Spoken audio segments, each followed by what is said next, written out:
ನನ್ನ ಗ್ರಹಚಾರ ಸರಿ ಇರಲಿಲ್ಲ, ನಂದೇ ತಪ್ಪು ಇರಬಹುದು. ಅತಿಯಾದ ಆತ್ಮವಿಶ್ವಾಸದಿಂದ ನಾನು ಸೋತಿದ್ದೇನೆ ಅಂತ ಚಿಕ್ಕಮಗಳೂರಿನಲ್ಲಿ ಮಾಜಿ ಶಾಸಕ ಸಿಟಿ ರವಿ ಹೇಳಿಕೆಯನ್ನ ಕೊಟ್ಟಿದ್ದಾರೆ. ಬಿಜೆಪಿ ಕಚೇರಿಯಲ್ಲಿ ಸಿಟಿ ರವಿ ಈ ರೀತಿಯಾದಂತಹ ಹೇಳಿಕೆಯನ್ನು ಕೊಟ್ಟಿರುವಂಥದ್ದು. ಅತಿ ವಿಶ್ವಾಸವೂ ಕೂಡ ಕೆಲವೊಮ್ಮೆ ಸೋಲಿಗೆ ಕಾರಣವಾಗುತ್ತೆ.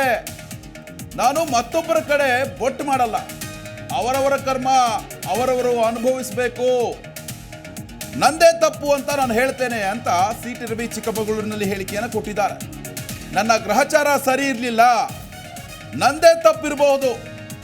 ಅತಿಯಾದ ವಿಶ್ವಾಸದಿಂದ ನಾನು ಚುನಾವಣೆಯಲ್ಲಿ ಸೋತಿದ್ದೇನೆ, ಜನ ಕೈ ಬಿಡಲ್ಲ ಅಂತ ವಿಶ್ವಾಸ ಇತ್ತು, ಅದರಿಂದ ನಾನು ಸೋತಿದ್ದೇನೆ ಅಂತ ಚಿಕ್ಕಮಗಳೂರಿನ ಬಿಜೆಪಿ ಕಚೇರಿಯಲ್ಲಿ ಸಿಟಿ ರವಿ ಹೇಳಿಕೆಯನ್ನು ಕೊಟ್ಟಿದ್ದಾರೆ.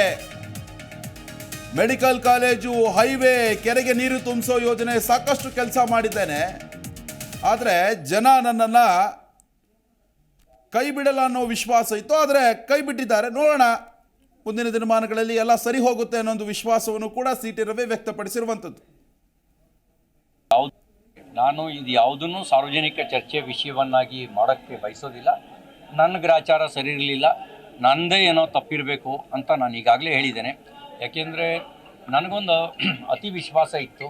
ಅದೇನು ಅಂತಂದರೆ, ಇಷ್ಟೊಂದು ಕೆಲಸ ಮಾಡಿದ್ದೀವಿ, ಅದು ಮೆಡಿಕಲ್ ಕಾಲೇಜು, ಹೈವೇ, ಕುಡಿಯೋ ನೀರು, ಕೆರೆ ನೀರು ತುಂಬಿಸಕ್ಕಂಥ ಯೋಜನೆ, ವಿವಿಧ ಸಮುದಾಯಗಳಿಗೆ ಸಮುದಾಯ ಭವನಗಳು, ನಿವೇಶನ, ರೈತರಿಗೆ ನಿವೇಶನ, ಸ್ಲಮ್ ಬೋರ್ಡಿಂದ ಮನೆಗಳು, ಇವೆಲ್ಲ ಮಾಡಿದ್ರಿಂದ ಜನ ನಮ್ಮನ್ನು ಕೈ ಬಿಡೋದಿಲ್ಲ ಅಂತಕ್ಕಂಥ ಒಂದು ಅತಿ ವಿಶ್ವಾಸ ಇತ್ತು. ಅತಿ ವಿಶ್ವಾಸವು ಕೆಲವೊಮ್ಮೆ ಈ ರೀತಿ ಸೋಲಿಗೆ ಕಾರಣ ಆಗುತ್ತೆ. ನಾನು ಇನ್ನೊಬ್ಬರ ಕಡೆಗೆ ಬೆಟ್ ಮಾಡಿ ತೋರ್ಸೋಕ್ಕಾಗೋದಿಲ್ಲ. ಅವರವರ ಕರ್ಮವನ್ನು ಅವರವರು ಅನುಭವಿಸಬೇಕು. ನಾನು ಇನ್ನೊಬ್ಬರ ಕಡೆಗೆ ಬೆಟ್ ಮಾಡಿ ತೋರ್ಸೋಕ್ಕೆ ಹೋಗೋದಿಲ್ಲ. ತಪ್ಪು ನಂದೇ ಇರಬೇಕು, ನನ್ನ ತಪ್ಪಿಂದಲೇ ಸೋತಿದ್ದೀನಿ ಅಂತ ಈಗಾಗಲೇ ನಾನು ಹೇಳ್ಕೊಂಬಿಟ್ಟಿದ್ದೀನಿ. ಯಾರಾದರೂ ಆ ಥರ ಪಕ್ಷದ್ರೋಹದ ಕೆಲಸ ಮಾಡಿದರೆ ಅವರವ್ರ ಕರ್ಮ ಅವ್ರನ್ನ ಬೆನ್ನು ಹಿಡದೆ ಕಾಡುತ್ತೆ. ನಾನು ಅದ್ರ ಬಗ್ಗೆ ಈ ಕಾಮೆಂಟ್ಸ್ ಮಾಡೋಕ್ಕೆ ಬಯಸುತ್ತೆ. ನಾನು ಇದು ಯಾವುದನ್ನು ಸಾರ್ವಜನಿಕ ಜಿ ಕನ್ನಡ ನ್ಯೂಸ್ ಈಗ ನಿಮ್ಮ ಮನೆಯಲ್ಲೇ ನೋಡಿ.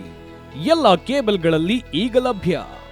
ಸನ್ Direct 292, Jio TV 1334, U digital 162, City cable 51, GTPL 17, Abhishek cables 821, Rock Line telecommunication 51, Shri Basaveshwara number 60, Vinayaka digital number 53, in digital number 896ರಲ್ಲಿ.